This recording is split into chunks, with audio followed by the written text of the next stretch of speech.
Bibwako jajjaffe Gabunga. Jajjaffe Gabunga fenana tuba bazzukulu be kubanga nze ono abajjajjange ow'ekika ky'emmange. Fenna abakulembeze tusaaliddwa nnyo omukulembeze ow'ensa, omukulembeze ow'amazima, omukulembeze ow'enjawulo mu bakulembeze. Obukulembeze bwaffe tubukoppa ku bano buli baba nga batuvuddeko ffe emitwe emito ffe abagumize naye ekibira ekyo mubaamu bazibatulera era bateekateeka okulaba nga tubeera abakulembeze ab'enjawulo mu bakulembeze. Bajjajjaffe bano be batuvaako tuba tufiiriddwa nnyo, tuba tusanze okusoomoozebwa kw'amaanyi. Jjajja abadde muntu wa njawulo, abadde wansa era fenga bavubuka tube nga tukoppa nnyo embeera ze z'abadde atambuliramu. Abuleera nkubiriza abavubuka bannaffe mwenna okulaba nga mukoppa embeera z'abajjajjaffe n'okubeera nga mwagala ebika byammwe bye muvaamu. Ebika ebyo buli w'okibeeramu kikulera ne kikukuza obeera okutuuka mu myaka gino fenga gye tutuuseemu nga ensi ekwegomba nti ebika byaffe tugezezzaako tubeera n'okuteekateeka. Kitalo nnyo ayisa abasajja Kabaka twakuuma.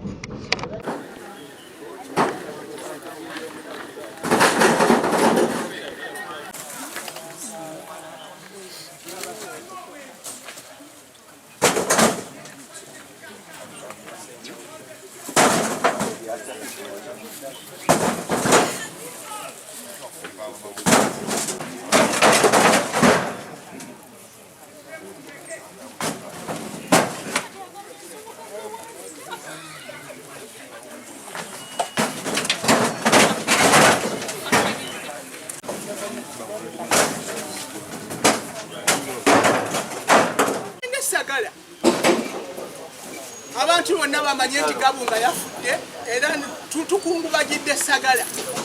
Enkuba tejja kubakuba n'omusana tegujja kuboota. Bano mubaleke bakole ebintu byabwe babimalirize.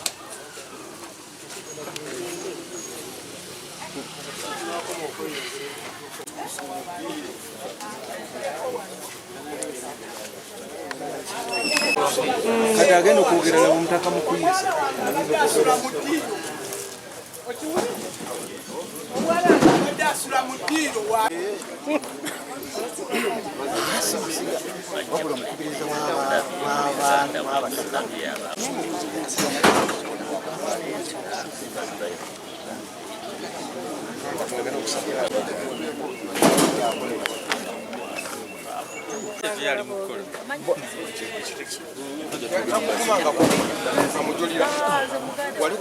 takuvumanga ku office katojulira ki yamuvuma ono namukenkubulawo oyo muganda wo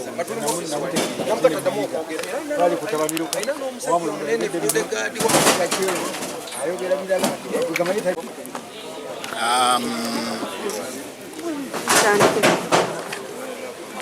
nze Ssalongo Mubiru David Baliza Kiwa Sematimba.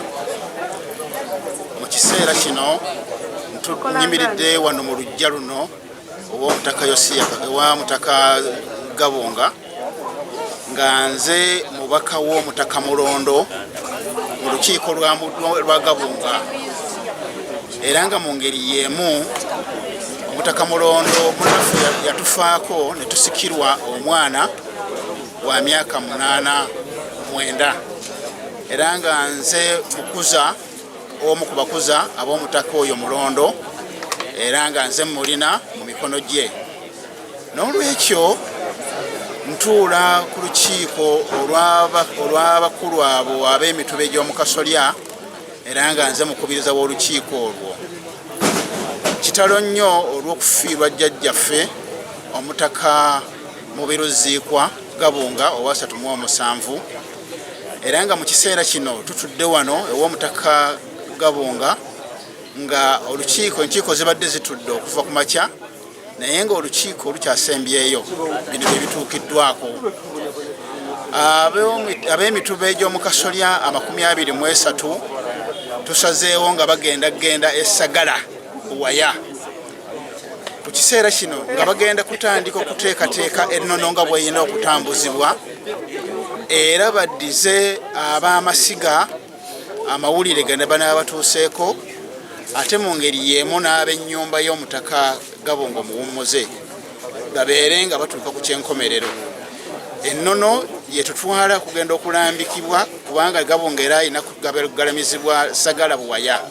N'olwekyo ab'emituba egy'omukasoli olukiiko olwakamala okutuula tutambula kati tugenda okusituka wano tuve wano tugende essagala ekinaaba kituukiddwako mu by'ennono nga bw'erina okulambikibwa tugenda kudda abakulu tubategeeze tufune pulogulaamu entuufu nga bw'erina okutambuzibwa.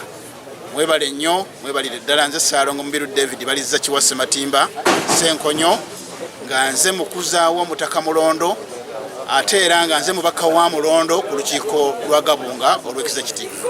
Mwebale nnyo.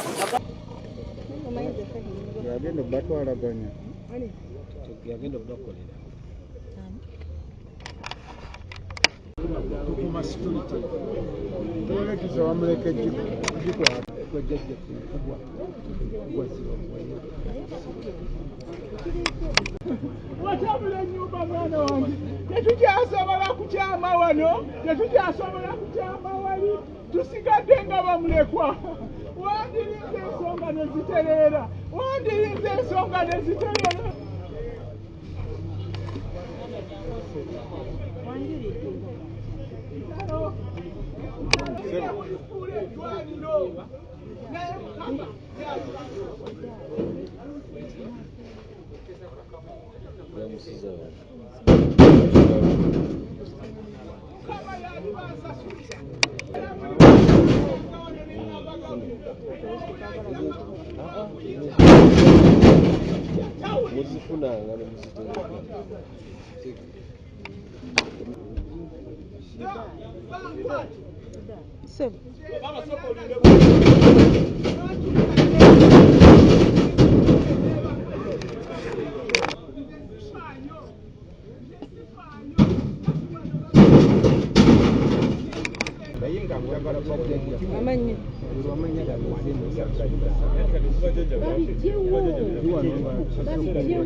Tegaliddwawo lwa bubi era eggaliddwawo lwa bulungi yakwerinda nga olukiiko lumaze okutuula executive.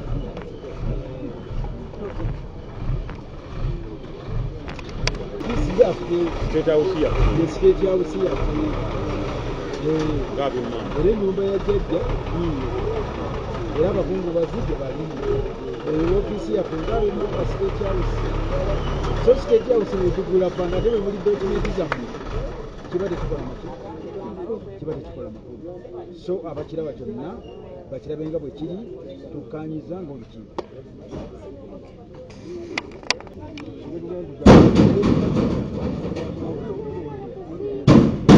Ate bwe simu yagayiro Yusuf.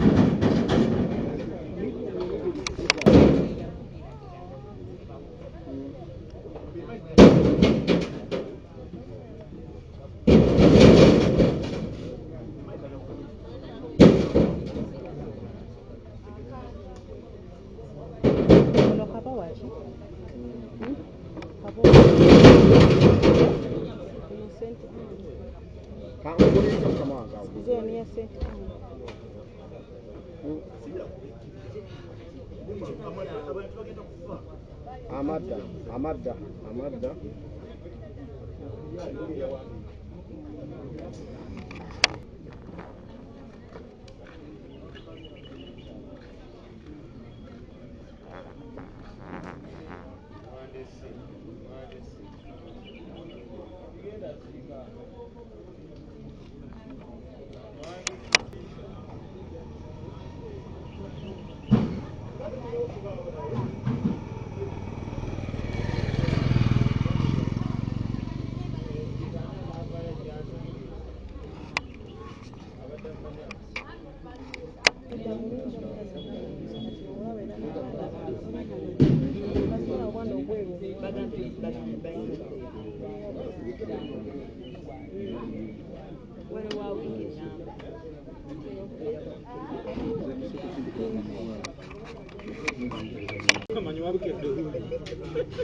Eli motoka wawe aliyekula bisoro.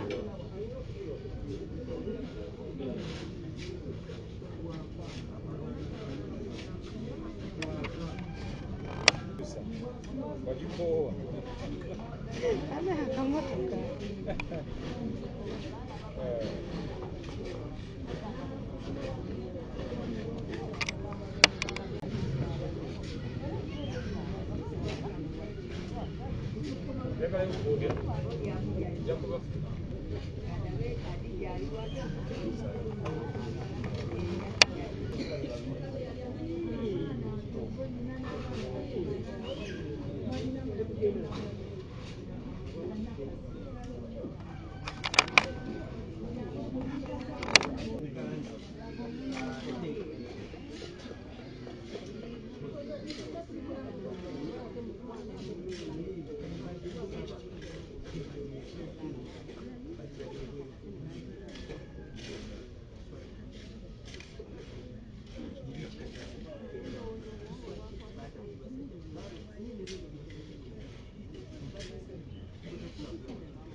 Banange bakungubazi bannaffe bonna ab'ekika ky'Emmamba tubasaasira nnyo olw'okuviirako Gabunga mannya Zeggalabuzi John Bosco ze tuli banjovu naye tusaasira ab'Emmamba okuviirako Gabunga omusajja ow'amaanyi omulwanyi atalwadde atakoze eki bannange ab'e Kabowa mufiiriddwa nnyo mutuuze naye ffenna tusaba Mukama omwoyo gwagulamuza ekisa tusaasira nnyo Mengo yonna n'Obwakabaka okutwaliza awamu ayi Ssaabasajja twakuumye bubi taata osaasire naye tumanyi Mukama Katonda naye ayagala abalungi era Gabunga waali Omukama muwe ekiwummulo eky'emirembe bonna tusaasidde abafamire abooluganda abakono ab'emikono n'ab'ekika bonna okutwaliza awamu tufiiriddwa nnyo tufiiriddwa ddala ennono eno eva ku mutima omukulembeze w'ennono n'omusajja ono wadde mugumu alwanira obwakabaka ddala atuukiriza ekigajiga nti Ssaabasajja waaliwo wendigwa